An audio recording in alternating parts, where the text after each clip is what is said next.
Hello and welcome to Lewis Nichols Life Stories in association with Mr. Shane Solomon himself. And this, I'm really excited because it's a pinch myself moment to welcome the brilliant Lesley Joseph to Cornwall. Thank you so much. Hello, thank you. How's it been so far? You came here yesterday. Oh, you see, I love Cornwall because back in the 60s, I did a show at the Minack Theatre down in Land's End.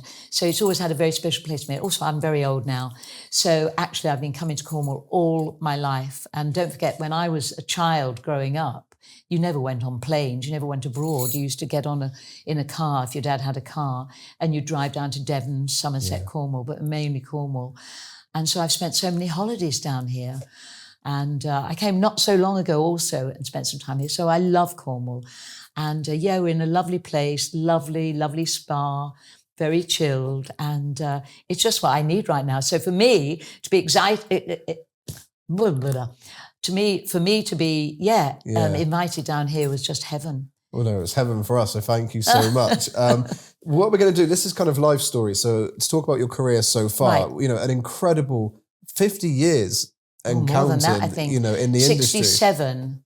So I first went on stage age 7. Wow. In the New Theatre in Northampton, and I sang a song. I don't know why I sang this song. It's with my feet I tap, tap, tap. With my hands I clap, clap, clap. Right foot first, left foot, then round about and back again. And that's from Hansel and Gretel. So I don't know what it was, age 7. I must have been in some sort of little school thing, and we did it on the New Theatre. The New Theatre doesn't exist anymore. And then I just did all the way through my years. I was in the Mask Theatre, which I'm now president of. And I've always done all the LAMDA exams and everything. So when I left in 64 school, I went to LAMDA with Maureen Lipman. Wow. Dame Maureen Lipman now. And she and I have been best friends ever since. So we were at drama school together. So in 1967, 77, 87, 97, 107, 17, so 57 years That's ago. incredible. It's ridiculous. Incredible. Did you, when you were growing up, did you always have a love of entertaining? Would you kind of entertain your family, put on your own little shows? Sort of, yeah. I mean, not so much well, I was born in a very unusual family. My mother was one of 12, so I had lots of cousins, and they were always very artistic and very clever, very clever. Didn't make a lot of money, but they were very intellectual, and some were very artistic. And so we always had, every year, we had a big, what we call the flat party. So in the flat party, everybody had to do something. So my brother played the violin, so he would play something on the violin. I would say a poem, or I'd do a little bit from a play. Somebody else would write a little play, and their family would do all that. So I always grew up with art. The artistic side was always there. And literally, because I went to Elwyn Edgecombe, her name was. And I remember when I was about 15, I went up to a place, see, it's all there, it doesn't go, the important bits. Quentin Crisp School in St John's Wood, to enter a poetry competition. And my poem was Felix Randall the Farrier. And Cecil Day-Lewis was a very famous poet. I think he was poet laureate. And his wife, Jill Balkan, was the judge. And I got through to the last 2. And I still met Felix Randall the Farrier. Oh, he is dead, then my duty all ended. Who have watched his mode of man, big-boned and hardy, handsome. I could go through the whole poem. But that was done when I was 15, so that's however many, 50 years ago or whatever. And there were 2 of us, and she couldn't choose between the 2 of us. And we had to go and then say what we did again, and I won the cup. Now, I always remember I went home, and I'd had a really late night the night before, so I was a teenager. And my mum was up in the loft, and I went up, and I went, oh. And she said, how did you get on? You didn't do well, did you? I told you wouldn't because you didn't get any sleep. And then I brought out this silver cup from behind. So, yeah, it was always very artistic. I was always going to be an actress since the age of 4, never going to be anything else. So, yeah, and I'm still here. Can you remember the break in television for you, that moment when you got your first chance to go on screen? Well, shall I tell you what my first television job was? Yeah. So I was living in a house with a wonderful agent who's dead now, Michael Somerton, and he looked after Arlene Phillips and Hot Gossip, and probably going back before your time. But anyway, so I came down for breakfast one morning and he said, would you like to do a live television? And I said, oh, and I'd just left drama school. And I said, yeah, I suppose so. He said, it'll go out live And it's My Country 'Tis of Thee, and it's for Thames Television out in Teddington. And he said, it'll be you and somebody called Davy Jones. And that was, of course, David Bowie. So David Bowie, because I think it was Davy Jones, if I got the name wrong. So David Bowie and I used to travel out before he became David Bowie on a train to Teddington. And he always used to say to me, Les, come and see me and Angie at the Arts Lab. We're doing a show. And I never did. Wow. I never. But my first TV was with David Bowie. And that was always... Now I pinch myself when I think... And we used to, I won't tell you what we got up to. We used to travel out on the train to Teddington. And so that was my break into TV. But it was live, so it's not recorded, so you can't find it anywhere. And we played hippies in a police station with all these Mary Quant type things, because it was the 60s, and you had all these painted on eyelashes like this. So that was my break into television. But then I went and I did... various bits and pieces in, just all sorts of things until Birds of a Feather came along. Well, going back to David Bowie, what was he like to be around? Because I know you said then that you got up to a lot of kind of fun things. Well, do you know what? I can't remember a lot at the moment because we're talking about 50-something years ago, but he was lovely and we had fun. Yeah. And, we used to travel out to Teddington every day. But I can't remember in detail what he was like, other than the fact that every day you say, come and see me at the Arts Lab. You never went. Could have been my new best friend, never went. What's incredible is a lot of people, when they have their first chance on TV, get the opportunity to do something recorded, but to the pressure of knowing that you're live. Yeah, but to be honest, we were hardly doing a lot. We were playing hippies in a police station, and I'm not even sure whether we had lines. It was... Yeah, we had a few little lines, but it wasn't like a part. We were sort of extras who spoke. When I think now about David Bowie playing an extra in a live TV thing, it's absolutely crazy. But everybody who's well-known starts somewhere. Not everybody goes straight in at the top. You know, you have to build your way up. And if you've got the talent and then you can sustain it, then you'll stay there. And some people start up there and then change and then they go down and they never work again, or it's different. Somebody like him started there and then eventually he found everything that made him the wonder that he was. And then he was David Bowie.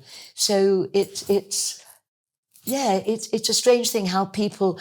Okay, so I don't know if you know a man called Quentin Crisp. No, Quentin Crisp. Google him.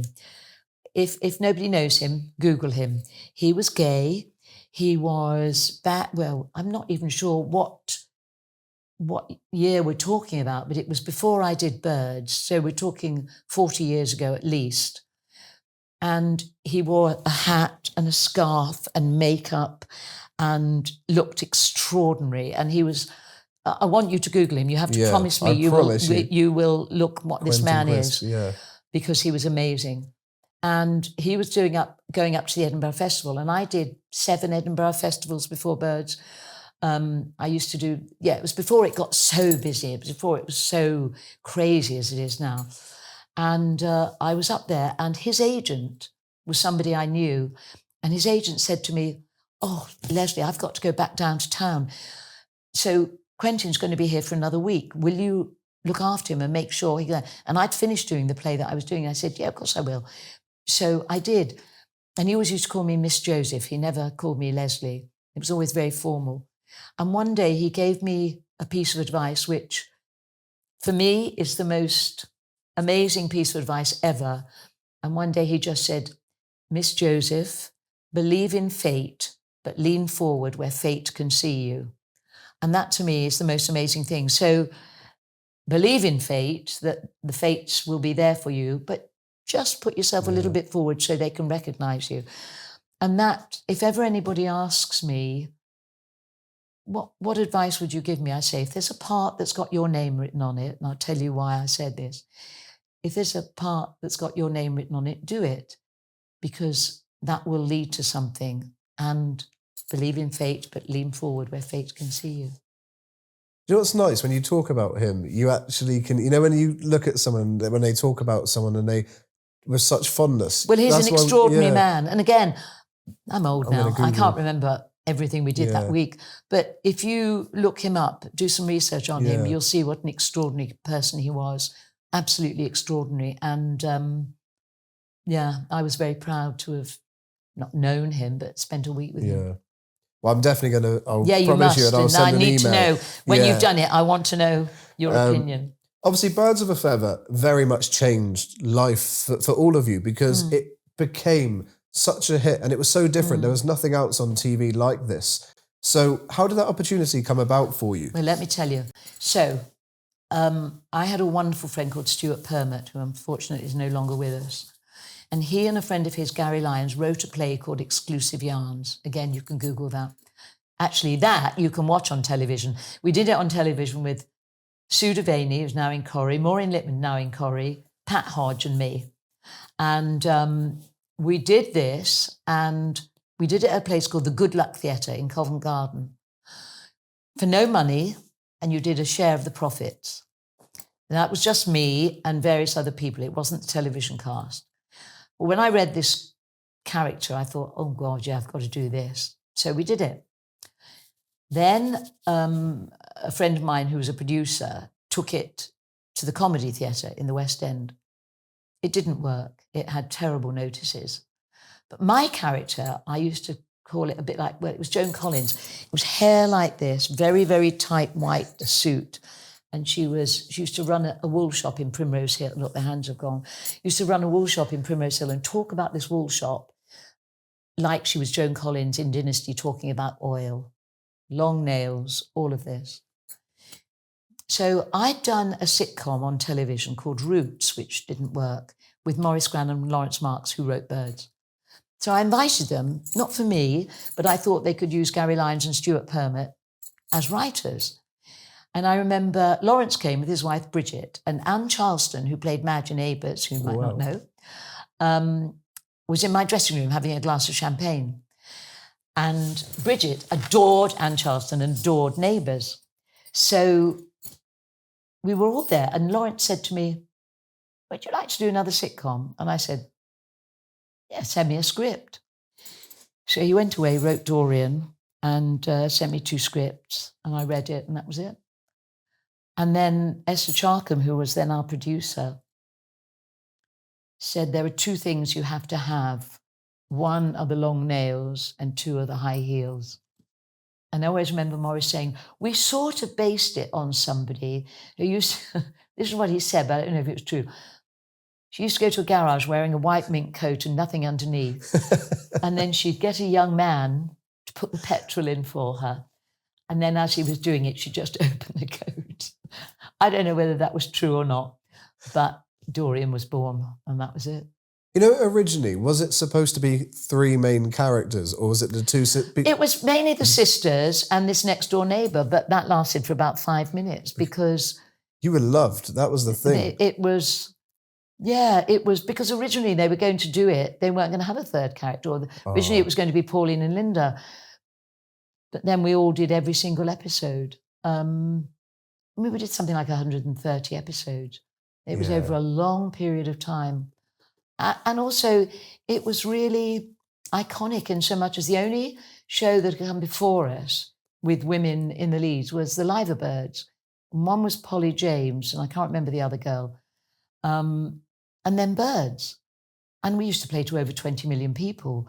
The thing was, in those early days, I think Pauline said something like, well, Linda will probably tell you, bloody or something in the first episode, and there were 300 complaints. Well, if you even think about that now, my God, what goes on screens now? I mean, can't even imagine bloody is. Do you know what I loved? Because I read Linda's book, and you get the impression with Birds of a Feather that you were paid a certain amount, but you were these powerhouses and you were really kind of leading the way for comedy and sitcoms. And there was that moment where all 3 of you came together and thought, hang on a minute, you found out that certain people in other shows were getting paid a lot more, and you came together and you had the gumption to speak to the But there team. were a lot of that, actually. I mean, I remember we did 9 years on the BBC, and then we had 9 years off. And then we got asked to do a play on stage. And at first I was asked to do it without Pauline and Linda. And I didn't say anything to the person who asked me. And I rang Major and said, don't be ridiculous. And then they went to Pauline and Linda because I'd said no and said, do it without me.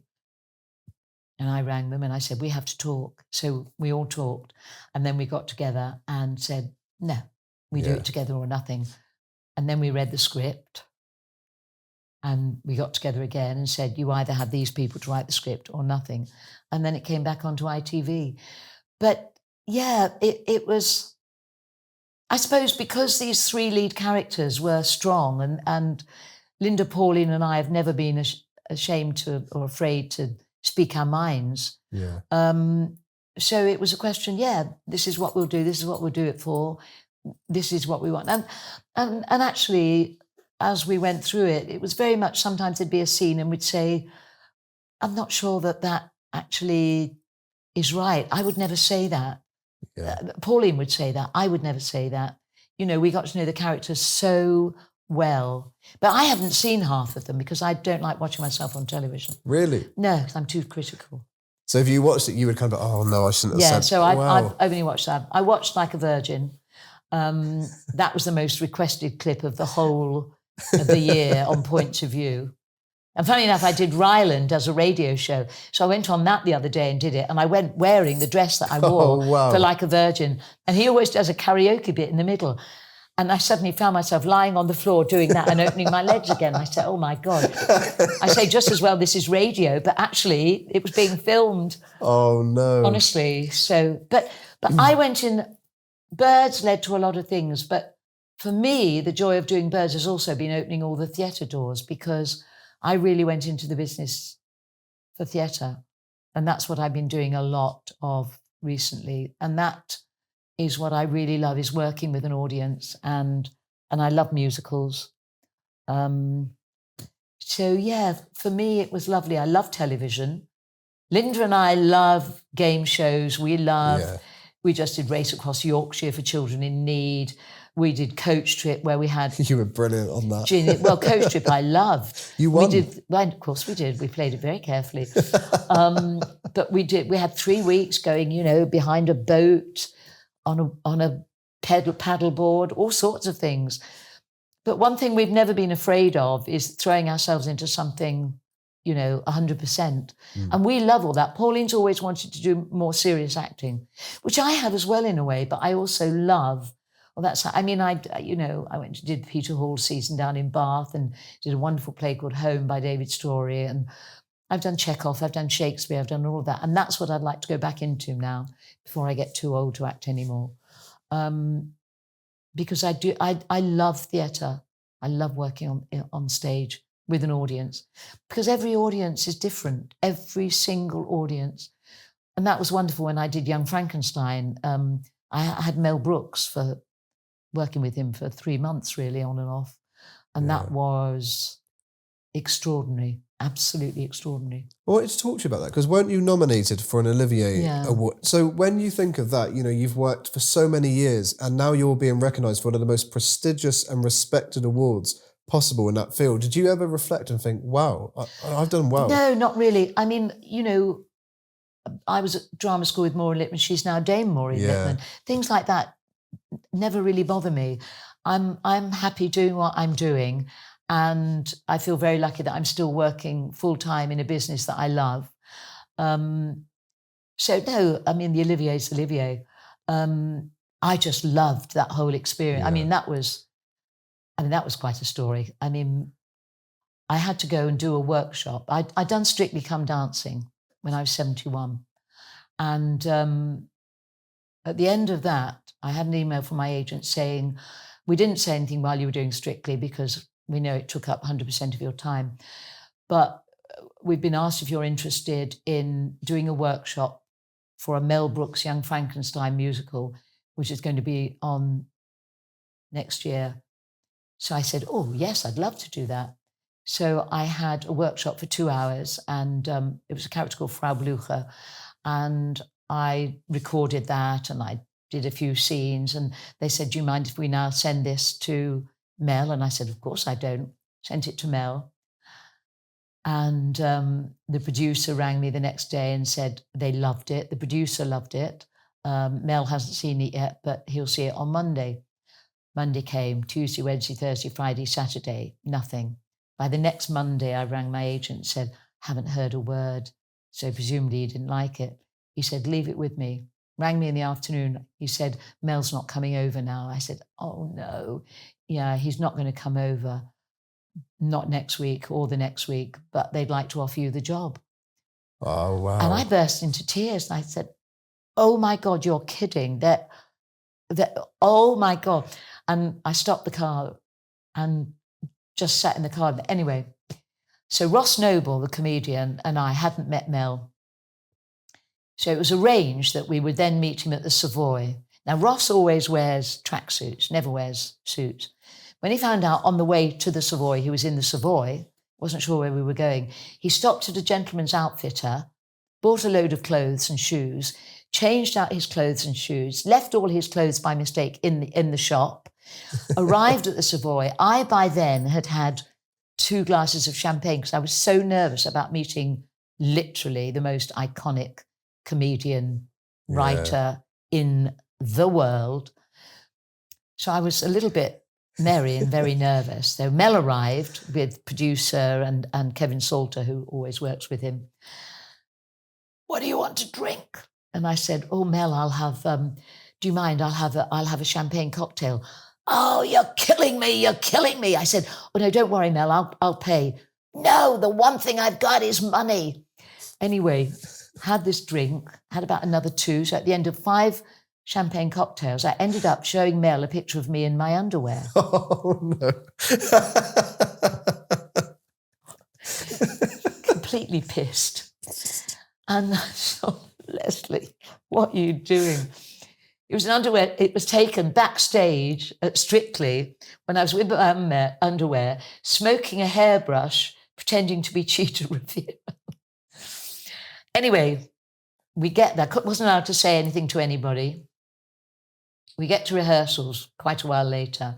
It's about 9 months later.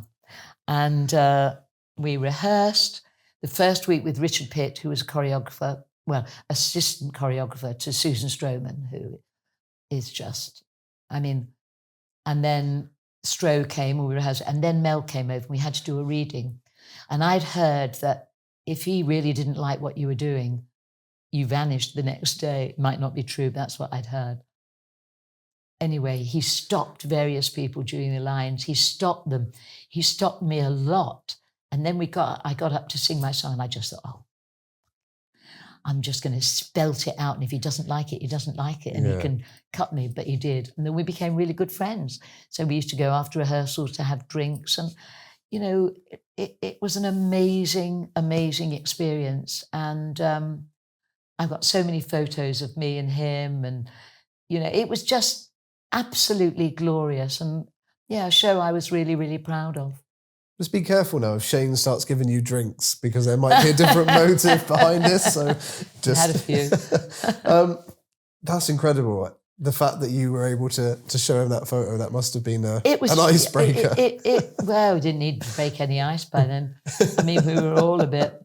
But it was extraordinary. And he was lovely and he was amazing to work with. And in fact, you know, once he said, oh, I think we'll cut those lines. And I said, no, I don't want to cut them, Mel. You need those lines because if you don't have those lines, that doesn't. Oh, yeah, you're right. Wow. You know, and you could work with him on the way. And I used to do, he was my boyfriend. I used to do this number, which, it was wonderful. I remember one night got a standing ovation after the number. It was one of those really iconic shows. But then, you know, I'd just done Strictly. And then I always say, if somebody says, what are the 4 big things in your career that you would take with you? One would be Strictly Come Dancing, which I loved. One would be Birds of a Feather, obviously. One would be Young Frankenstein. And the other would be my pilgrimage from the Swiss Alps to Rome, having half an hour with the Pope. Wow. I sat and blessed him. Shall I tell you a story? Yes, please. So we did a pilgrimage on the Via Francigena, which is a pilgrimage route actually starts in Canterbury and goes all the way to Israel. The bit we did was from the Swiss Alps to Rome. And if nobody's watched it, if you Google pilgrimage, the road to Rome, you can see it on, I don't know, BBC iPlayer or whatever. And it's worth watching. It's 3 one-hour episodes. And there was Les Dennis, who's a really good friend. A lovely girl called Maureen Baig, who started doing a lot on TV.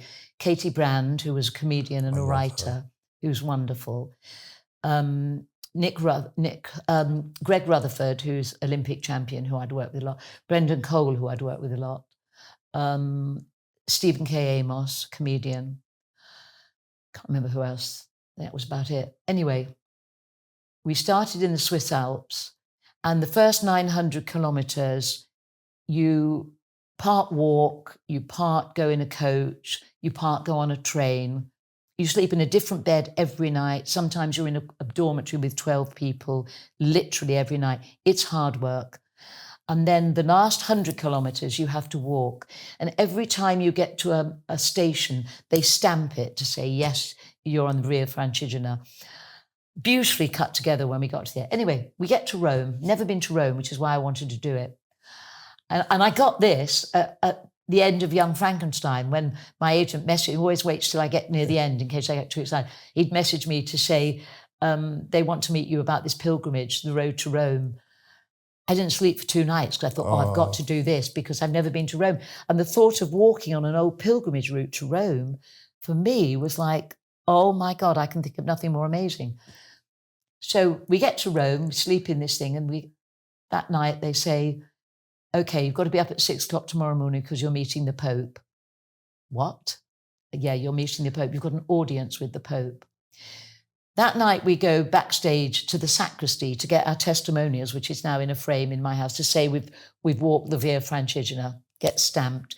So we go through the Swiss Guards and we go into the Vatican, which I've never been, but not where the public go, where the people who make the Vatican work go. Did that. And the next morning, 6 o'clock, we get up. 7 o'clock, we go backstage at the Vatican. There's 8 of us sitting there. The Vatican camera people, because they wouldn't let us film it because we could cut it together any which way. And then the Pope comes in. And we were just supposed to shake hands. Hello, Lesley Joseph, I am an actress. Hello, Stephen K. Amos, comedian. I'm after Stephen. For some reason, being me, I go, my voice drops. I go, well, hello, Your Holiness. I'm Lesley Joseph. I'm 72 years old. And I've just walked 100 kilometers on the Via Francigena. And I feel incredibly rejuvenated, both emotionally, spiritually, and mentally. And he burst out laughing. And he said, you don't look 72. And I said, I know I don't, do I? Anyway, he then goes on to Greg Rutherford. Greg was so shocked at the monologue he didn't know what. Anyway, he just said, Greg Rutherford, Olympic champion. We then go on to Les Dennis. He said something like, hello, Your Holiness, my mother's your greatest fan. Oh, no. Anyway, we then have half an hour talking to the Pope.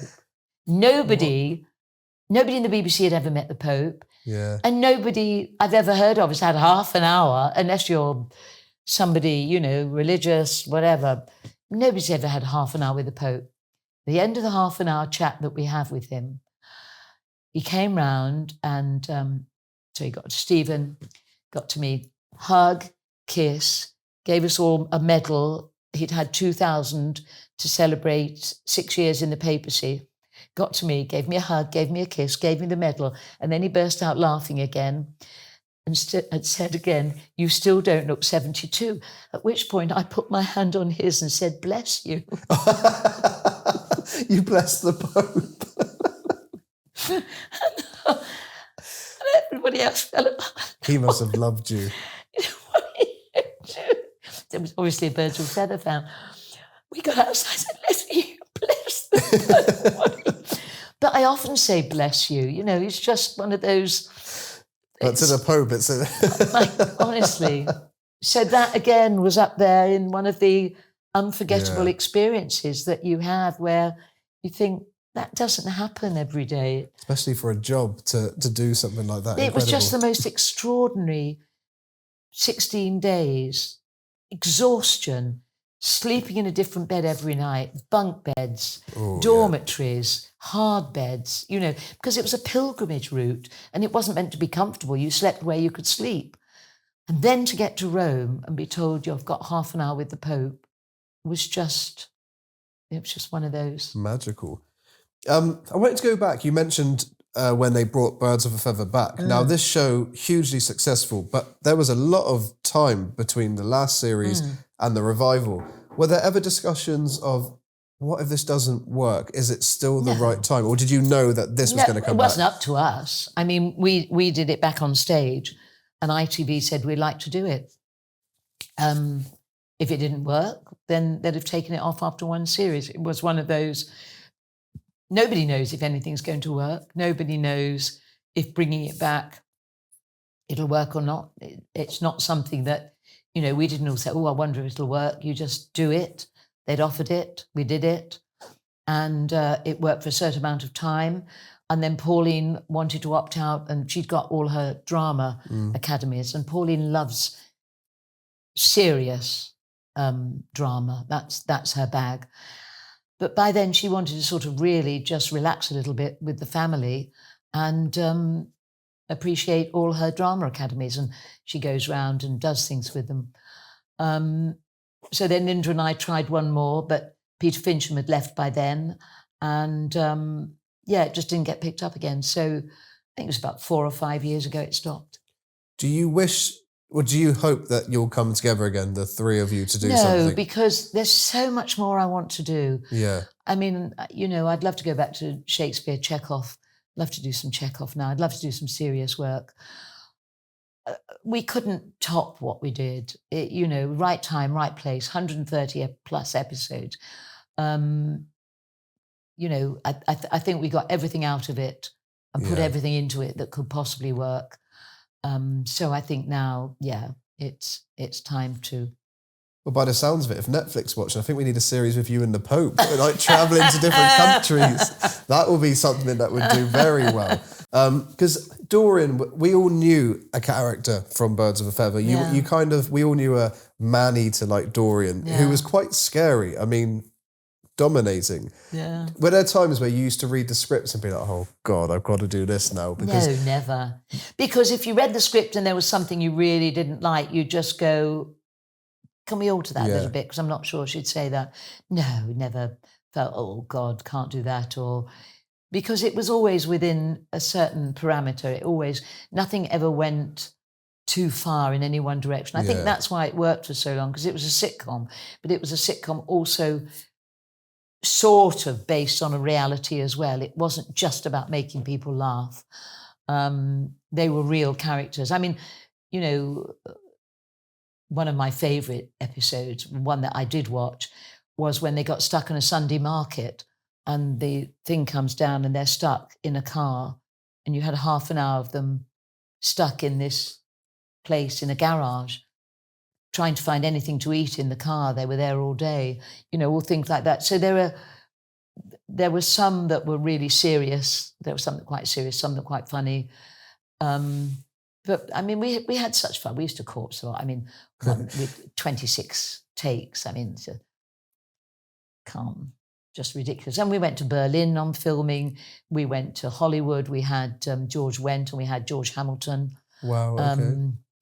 That's a lovely episode, actually. And I'm sitting there like this next to George Hamilton, who was really lovely.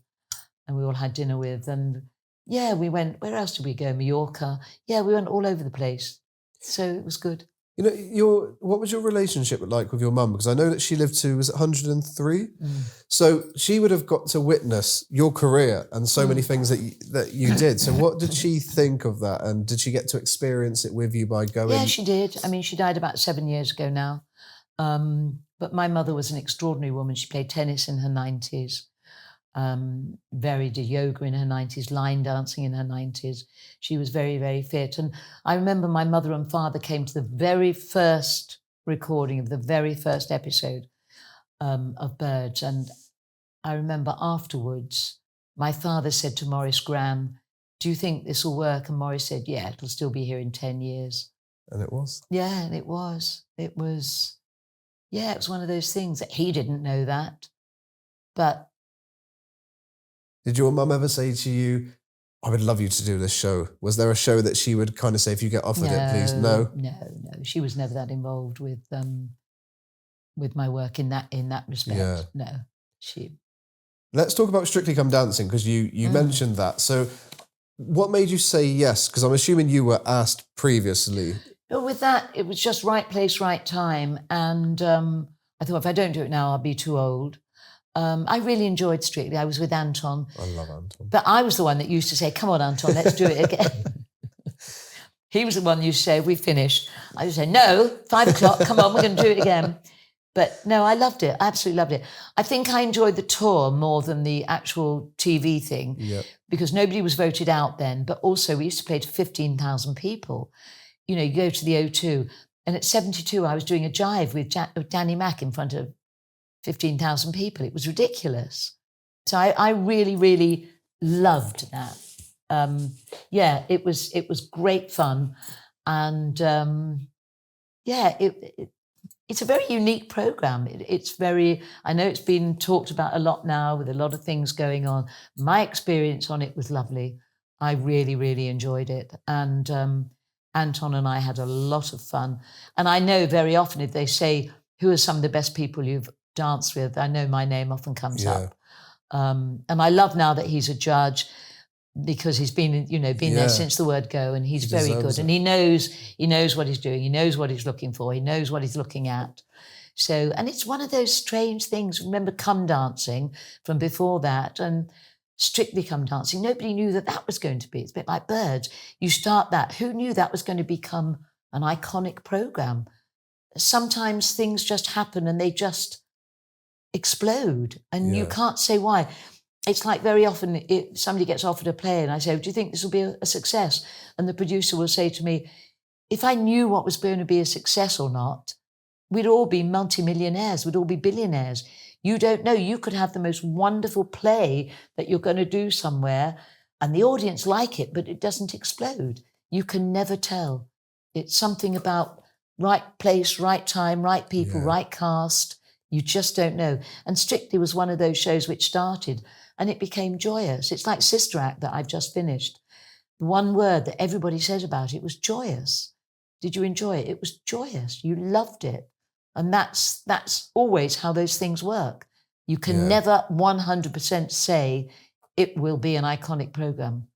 With what I wanted to ask you with the Strictly experience is you were obviously partnered with Anton. Now, traditionally prior, he would always be partnered with people that people didn't expect would do well. So Anne Widdecombe... I think I was put with him probably because they thought, oh, he'll drag her around. Yeah. And maybe, I don't know.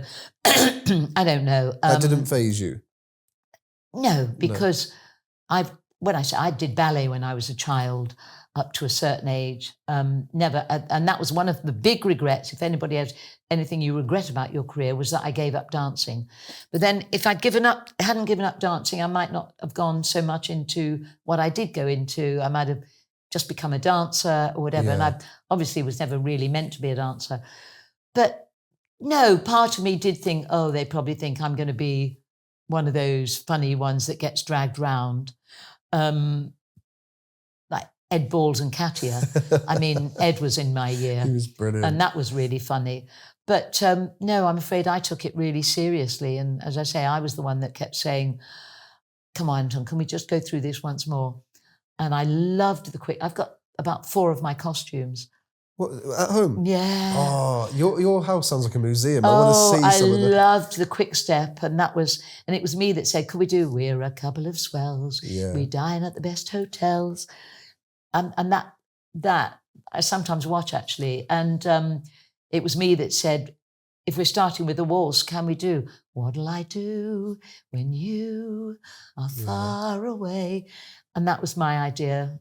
And so I've got 4 of the costumes, Do you know, the dance I loved that you did was the Charleston. Oh, won't you? Charleston with me.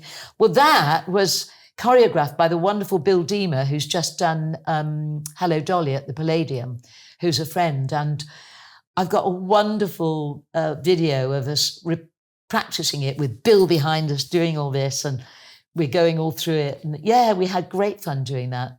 Loved that. You just proved, because like you said, some people thought, right, Anton is not Yeah, going to go he'll well. And drag you went her out around. there and you had so much tenacity. You owned it. And I mean, Craig loved it as well. There were some things that you did and he loved it. Do you know, I think the only thing I would criticise about that was so often they said, oh, Lesley, for your age, you're doing brilliantly. And sometimes you just think, oh, stop saying for my age.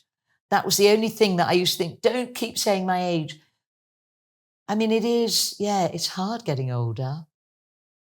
Because people, like you said, they were like, you're brilliant. But you were just a brilliant dancer. The scores were getting high. You were getting the 8s, you know, and you think about that. It was sad that, when I went too early, I think. Yes. But then we had a really good year and everybody got on really, really well. And it was, for all of us, a really happy experience. I loved it. What's it like? Because you clearly worked very hard and you could see that in the VTs. You took it so serious. So to put your all into something, finish a dance on a high, and then you have to stand in front of the judges. That is awful. It's horrible. But I'm used to taking criticism. Yeah. You know, I never read reviews of plays I've done because I remember once I did a pantomime, and because that's another of my passions is pantomime. I remember once I did a pantomime and one of the reviews said, oh, she can't sing or dance. I thought the number I did in it was funny because I played it in such a way that I couldn't sing or dance. You missed the joke. Yeah. And I thought, right, never going to read a review again. What were we saying about? Oh, yeah. So, and also when you do anything, you've got a director out there. So you're doing a play, you're doing a musical, the director will give you notes, you'll work with you and say, no, I don't like what you're doing there. Let's try blah, blah, blah. That's the whole thing. When you go off and you go there, the outcome of that is you can be voted off. So you're always, oh, please be nice to me because I'd like to stay in another week. And that is quite hard. That's quite hard. But that's the nature of the beast. And when you say yes to Strictly, you know what you're going in to do. So it is what it is. What was Craig like? Because he doesn't hold back. Well, Craig I know because Craig plays Miss Hannigan and yes, at the same time as I was playing Miss Hannigan. So I sort of knew Craig. There you are, I've just dropped all your things on the floor. I love Craig. But again, he's playing a part. Yes. Craig is lovely. He's adorable. He's talented on stage. But while he's in Strictly, he's given himself this persona that is going to be a person who says this or that and is not going to smile a lot and is not going to vote very high very early. That's the persona he's given himself, which is great. And I always love it when somebody does something and he breaks out and grins and laughs. But I love Craig. And and I respect what he says. I respect what all of them says, you know, because but it's up to the people who vote. And some people think, oh, I'll keep them in because they're making me laugh. And others think, no, I didn't like what they did. Again, it's one of those, throw the balls in the air and see how it lands. You went too early, though. I loved your dance. And the scores, what I loved was the progress because you were getting 6s, 5, then it went to 7s. And then I went 8s. on the tango and the tango wasn't good. So you do one bad dance and then the audience can say, no, that didn't work. And then you think, what could have been? I know. What if I had the chance we wanted to do that? the jive, and that was the next week. I wanted to do the jive. Did you ever do the Argentine tango? No, never did that. I think you would have been good. Yeah. Very much. And what's next for you now? Because you're still, I mean, we were talking before we were filming and you were saying that you were doing 8 shows a week. I tell you what, I don't know when this will go out. So, but at the moment that we are talking, I've just finished 2 years, 4 months in Sister Act, playing 2 parts, Mary Lazarus, the rapping nun, and Mother Superior, the non-rapping Mother Superior. And I need a rest. So I'm taking 3 months now before I do pantomime in Plymouth. So not too far. Not too far. I love Plymouth Theatre and I've done a lot of pantomimes there and it's really great. And then next year, I don't know. I've turned some stuff down. I'm waiting for the right thing to come along. But to be honest, at the moment, I need a rest. I've worked so hard and it's been 2 years, 4 months on stage, 8 shows a week. It's a lot. Before we, finish the life stories, I just want to ask, you speak with so much fondness with theatre. Is every night different in a sense of, do you feel a different energy from the audience? Every night. That's why I love it, I think. Yeah. That's why I'm very critical of myself watching myself on screen, because when you watch it, that's it. It's caught on celluloid. You don't do it again. You can't say, oh, I didn't like what I did in that episode. Can we reshoot it? Ain't going to happen. On stage, you can have every single night is a different vibe, is a different audience. You might feel different. They're different. Sometimes they don't get a laugh on that. Sometimes you have to duck and dive around certain things, pull it in, get a laugh on something else. Everything is always different, and that's why I love it. But I love that moment, and I loved it playing Mother Superior. Just before, I used to sing a song called Here Within These Walls, where you'd stand and you used to say something to, can't remember her name, Dolores. You say, this is a different world you enter now. Behind these walls, we live a life of adoration and grace. And before I said that, I used to wait for 3 seconds, and you just pull the audience into yourself, and everybody breathes, and then you take it. And every night is always different. And sometimes when I've done a run of something, on the last night, you suddenly say,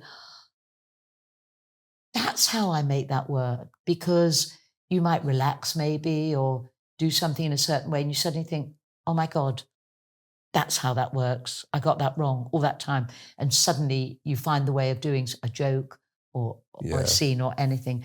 So yeah, every night is different, and I love that. Because when it comes to watching a live show, some people think, God, they've done this for a few months. Are they still as into it? Are they going to give the same performance they did in the first few weeks? I can't say that for everybody, but for me, yeah, 100%. Well, me and Shane will be coming to see you in Plymouth, that's for Yay! sure. But thank you so much for joining us on Live Stories. It's been a pleasure, me, and you are an icon.